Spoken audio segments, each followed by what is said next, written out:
Hi, this is Brent Ruiz with ESFIworld.com, and I'm here on the second day of Gesl with the event director, Bobby Omari. How are you doing? Doing well.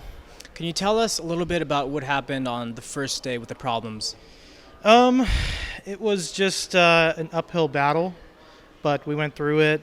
It was just some technical difficulties. The IT department at the school didn't light the Ethernet ports for the League of Legends room, so we got delayed there. But after doing a lot of trips to the store and getting whatever we needed, we were off. And then from there it was just a lot of tweaking and adjusting, and we're here day 2, and it's been really amazing so far. How exactly did that happen where you guys, obviously you were setting up on the day before yesterday. Was everything working properly before you guys left, or did it just happen? So we were here from 8 a.m. until 10 p.m. They kicked us out at 10. We actually stayed probably till almost 11. And we did test everything for the most part. The only thing, though, was that we were still missing some cables and whatnot, and we were still testing the streaming. And at the same time, we didn't get to finish the League of Legends room setup. So it was difficult setting up, obviously, from, within that time period. But we had to do what we could in the morning, and that's what kind of caused the delays and whatnot.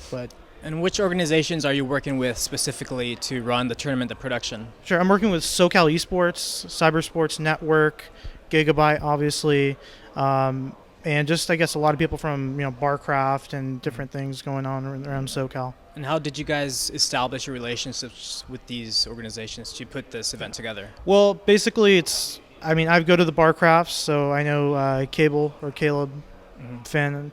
So I've been to a lot of the Barcrafts. We've pretty much kind of talked about it. I've also been dealing with Gigabyte a lot, prior, since last year, talking about trying to do an event. And Cybersports Network basically was involved because I know people who know people, and I was able to communicate with Andrew, who is the owner of Cybersports Network, and we kind of started building upon it. And they're really awesome with their tournament administration. Caleb's been helping a lot. Chris Larson from SoCal Esports as well. So, it's just pretty much a community effort. And what exactly is your background in running events and just esports in general?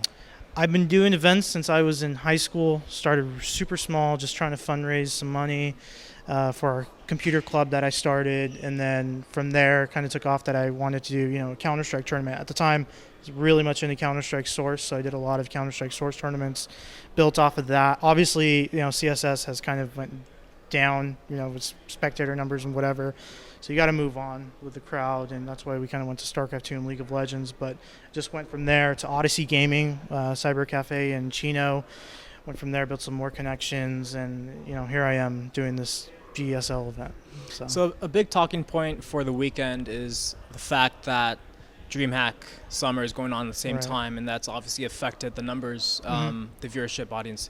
First of all, what kind of numbers have you guys been receiving on both streams, and what are you guys like? What is the thought about DreamHack being on this weekend? So the thought with DreamHack was that we expected the StarCraft 2 numbers to be low, which they were. It was only a couple thousand. I would peak maybe 3,000, which is fine. It's understandable because a lot of the players that we really wanted to attend went to DreamHack. Again, to be expected. However, we did get really great teams for League of Legends. So our League of Legends numbers have surpassed 33,000, and so we're really happy about that. But overall, it's been pretty good.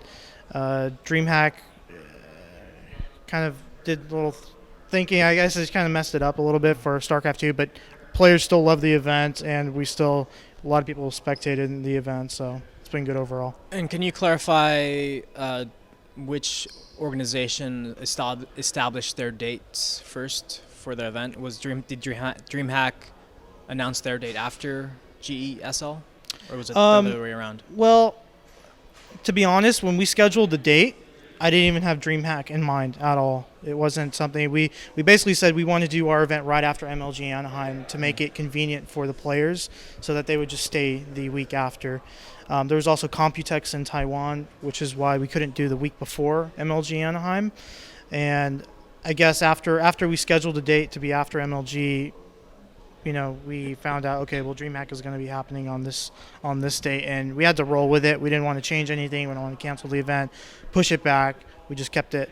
And I mean, overall, it affected us a little bit with StarCraft 2, but League of Legends, it's been fantastic. So how many staff are volunteering or working for GSL this All weekend? the staff are actually volunteers. Okay. And I would say 50% are Cal Poly Pomona students, and 50% are from Cybersports Network, SoCal Esports, Barcraft organizers.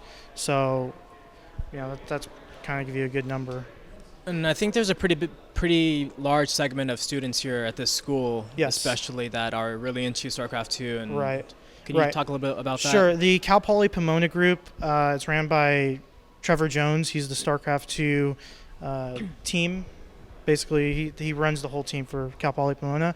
And I got in touch with him. And, his team is basically really enthusiastic. They compete in CSL. They really want to do the event here. We talked about it last year, and it just kind of got delayed because of financial support and whatnot. But, here we are, and it went really well so far. We have day 3 coming tomorrow, and their support has been really great. As well as the school. The school has been really helpful. They've been really working with us to make it a good event. So overall, looking back at today and yesterday, what do you think of the event as a whole? How has it been going for you guys?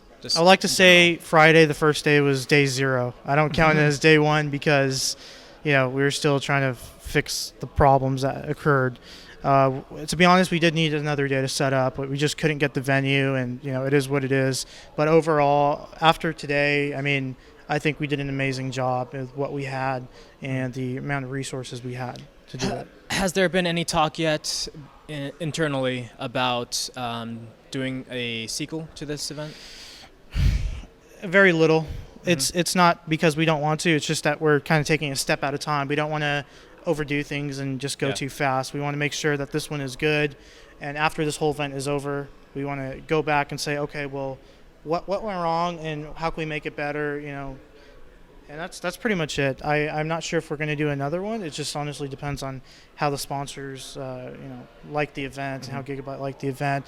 All I can say right now is they really do love it. So the future looks good. Okay, cool. Well, thank you for your time. Are there any shout-outs you'd like to give, anyone you'd like to thank? Yeah, Gigabyte, Kingston, HyperX, Cooler Master, Newegg, Dolby, they're all great sponsors. Cal Poly Pomona staff, CSN, they brought out Rachel, and everyone's been so helpful. Team Liquid staff as well, Prima Dog, everyone's just been so awesome, and they actually made the event happen. So I'd like to give a shout out to them. Okay, Bobby, thank you very much. Thank you guys. Take care.